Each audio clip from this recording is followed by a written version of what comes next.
Hey, deserving listeners, The Ultimatum. Let's watch. Yeah, I'm kind of sad that our time's coming to an end because this has been an amazing experience. I want to be married, but maybe it's not the person I'm supposed to marry, and that scares the hell out of me. Yeah, that surprises me. That's mature of you to realize that and question that. That's a new April coming out, you know? A lot of people have been commenting about, well, wait until you see the way that Colby gaslights April.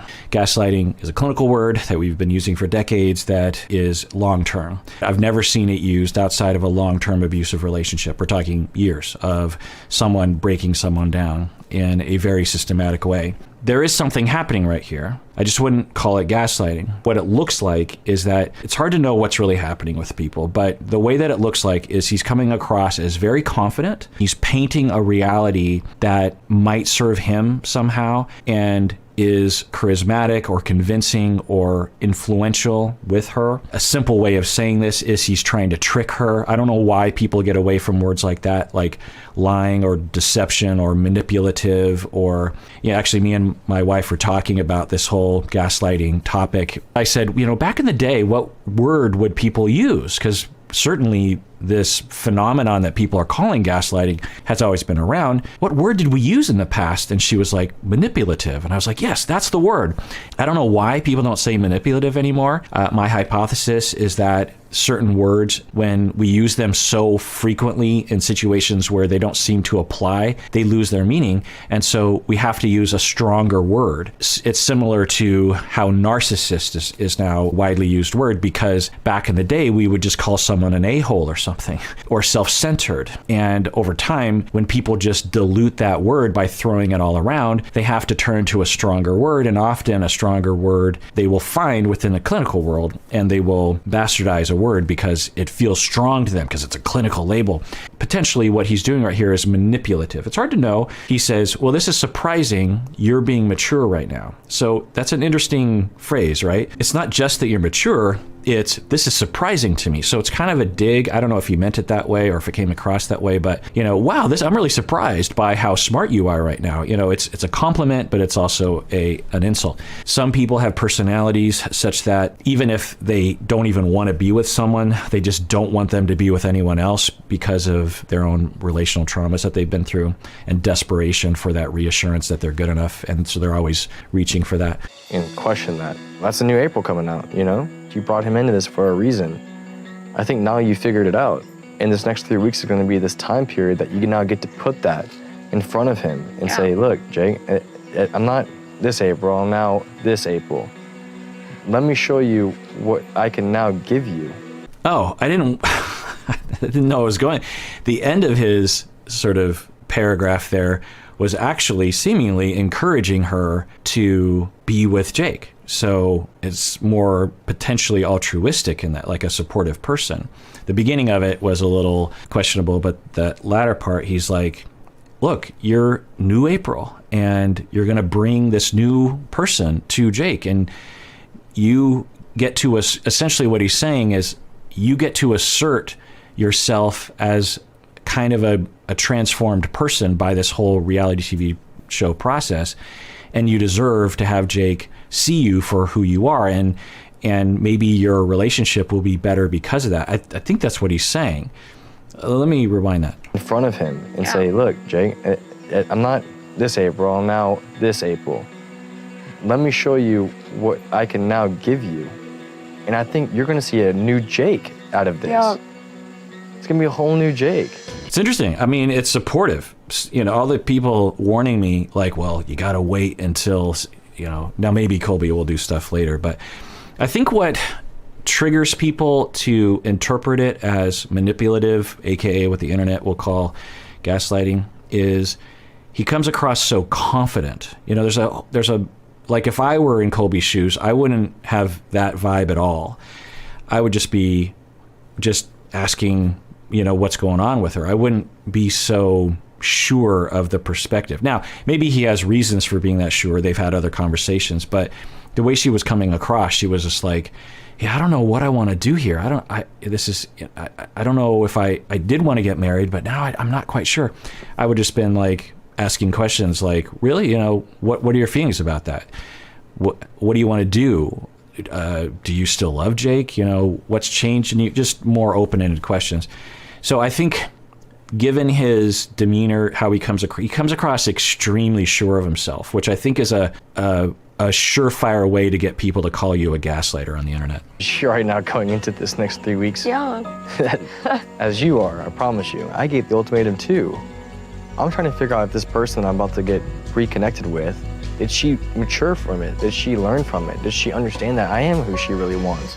I don't know. It is the unknown. It really is.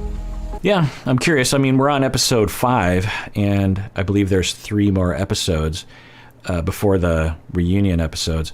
So, yeah, it is interesting to think how that's going to go. I thought we were going to see more of the dating period of, you know, the other relationship. They seem to have wrapped that up very quickly. Either they just wanted to do that to make the show go quicker, or not a lot happened. I don't know. But I thought we were going to see more interesting things happen. We saw little snippets, and it seemed, you know, other than Shanique and Randall, and then we saw Randall and Madlyn fighting, they just seemed to gloss over. They just seemed to be very mundane interactions. So they did show a scene between Shanique and Zay where a camera is in the corner of their bedroom filming them at night, I think having an intimate moment. They're under the covers completely so that I guess the camera can't see what's happening. And I'm thinking, you consented to a camera in your bedroom while at night? Like, there should be a line there, right? There should be, no, you can't have a camera. By the way, I'm looking right over the camera. I have this window in my office, and there's these bunnies running around in my yard, and it's cute. They're chasing each other. I guess it's spring, right? It's what's going to happen. I'm watching it on the show, people, and then I'm watching the bunnies out my window. Any women would love to know, like, how do you teach a man to listen? Well, it's a lot of talking. Like, I have no choice but to listen. It really wasn't an option. That's how I feel. Like, it was like forced. Colby, you pushed me to be a stronger and more mature woman. And you become just that. She grew into a woman during our time together. I don't know how April is taking that statement. If I were April, I'd be like, so because of you, I'm a woman now in 3 weeks? Yikes. But maybe April sees it that way. Maybe it wasn't because of Colby, but it was just the experiences she went through. Either way, usually people wouldn't say something like this. They wouldn't even think something like this, or they wouldn't phrase it like that. They might say, you know, from my perspective, I think I saw April really make some changes, not because of me, but because, you know, I saw it happen over time. Not, I saw her turn into a woman over the last few weeks. It's a grandiose way of talking about it. It could be true. We don't know. Maybe April would say, absolutely, that's what happened. I think that's what is triggering people, is that just overconfidence, seemingly, that way of seeing things from a grandiose way that is sort of indirect. It's sort of a humble brag, right? It's like, I'm complimenting this other person, but really I'm saying it's because of me. I think at least that's the way it comes across to people. And of course, people will say that's narcissistic personality disorder. Of course, you cannot tell from that statement if someone suffers from that disorder. And or they might say he's gaslighting her or gaslighting Madlyn because he's trying to manipulate. So whenever you think gaslight, think of a different word that might also describe that: manipulation, lying, bias, distortion, motivated reasoning, brainwashing, crazy making. There's various different other words that we can use that we don't have to diminish the experience of people who have been actually gaslit. First of all, April became a woman in their 3 weeks together. Did she start her period, or did she lose her virginity? And what of that are you taking credit for? And who the hell are you to say what it takes to become a woman? I'm sure a lot of people watching are having the same sort of reaction as Madlyn is having. I'm wondering if Madlyn at this point is like, wow, I had 3 weeks away from him. I'm seeing him shower compliments to another woman. Maybe I never was really in love, or I'm losing my love for him. I guess we'll find out. Taking credit for that is narcissistic. I mean, this is blowing my mind. Blown. Yeah, so she's using it's narcissistic. Okay, if you're not using the clinical term, which I don't think she's using, that's fine. Narcissistic is just a description. It's just a personal call that you're making. You're basically saying it's very self-centered or very self-aggrandizing. All right, but it's not the personality disorder, which is related to that word, but much more complicated. Madlyn, this man adores the hell out of you. He's a hardworking man and he inspires me. He's a positive person. Be happy this man gave you an ultimatum. Jake and Ray. I actually didn't want to. Now, having said all that, might Colby suffer from a personality disorder, maybe narcissism? I don't know, but he might. Everyone in this room might. I might. You might. But I don't have data enough on these individuals, just from this show. When I diagnose, it takes me weeks. I've been over that before. Let's get back to the show. I do see y'all being a very strong couple, but she's a very strong woman, and she tends to be aggressive with her words, and they do cut deep. And I don't know if you would be able to handle what she delivers sometimes. It's just the way that he talks. I'm sure that everyone, I don't know, but, well, I'll just talk from my own experience. The way that Colby talks is annoying to me, I guess would be the word. If I were Randall right now or Shanique or really anyone in the room, I'd just be like, why are you... It's a know-it-all way. Again, maybe I'm just off. Maybe I'm biased. I don't know. But the way that Colby talks, he's so confident. And there's insults in the way that he says things. If you didn't know better, you would think, oh, Colby is their therapist, or Colby is their teacher, or Colby is their father. The way he it's talking down to people. At least, I don't know. Does it seem that way to you? That's off-putting. Now, I don't know. Maybe Randall and Shanique are like, no, Colby's a great friend. It makes total sense he would say that. I totally agree with what he's saying. I doubt it, though. So let's rewind that. And we don't know about this, but we can talk about ourselves and other people. If you have been accused of being arrogant, narcissistic, a know-it-all, mansplainer, watch this, because you might be coming across like this, even though you don't mean to, because you saw it in your parents and you emulated it, or you were treated in such a way that you needed to show that you were confident because it somehow served you to do that. Who knows? But we can watch this so that you can evaluate yourself. Also, if someone is in your life that makes you feel little, that makes you feel like a small person, like you're nothing, sometimes it can be because of the markers of the way that he talks. Let's rewind. I do see y'all being a very strong couple, but she's a very strong woman, and she tends to be aggressive with her words, and they do cut deep. And I don't know if you would be able to handle what she delivers sometimes. Do you know what I mean? There's so many different potential insults there. Shanique is a strong woman, implying overly strong, I think. And Randall, I don't know if you can take that, meaning you're weak, I think. Also, I am exhibiting, Colby, that I know things, and I have figured you out. And there's no ambiguity to my statement right now. There's no tentativeness. There's no I wonders in there. And I'll say that if you're a therapist or you're training to be a therapist, some therapists are prone to this kind of talk. All of us are, actually. And we want to avoid that. We always want to come from a tentative place, especially when it calls for it, which I think it does here. Because, of course, Colby hasn't had the time to really evaluate the situation enough to speak with such authority. Colby, I think you got to reword that, because I don't know. Yeah. You should. Yeah, I don't know. Like what? Yeah. Okay. First of all, I would say respectfully, I disagree. I did give. Right. So both Shanique and Randall are pushing back politely. I think they don't know where to begin, because that's how people like this can kind of set you off kilter, because you feel like you want to defend yourself and say, wait, no, I am strong enough, or wait, no, I'm not strong, Colby. It kind of messes with your head.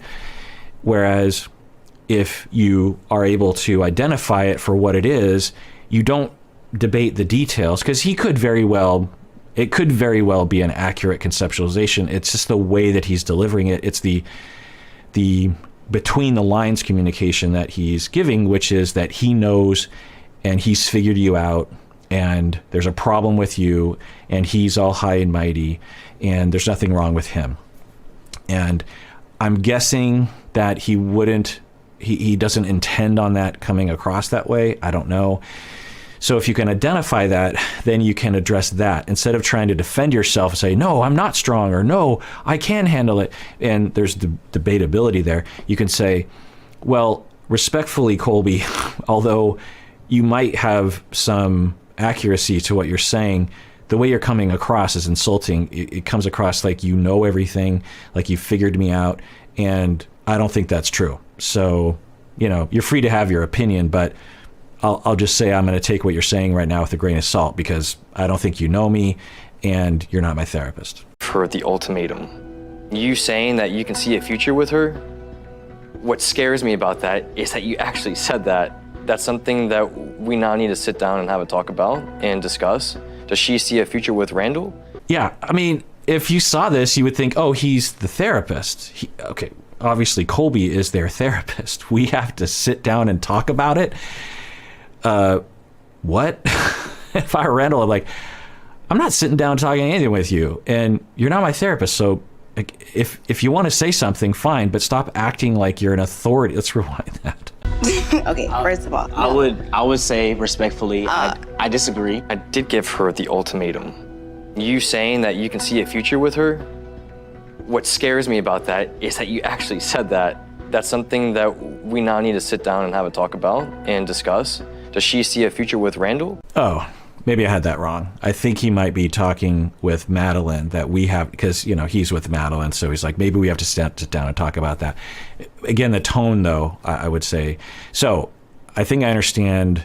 I think I missed the underpinning of why he's resorting to this, what I'm going to say, arrogant demeanor.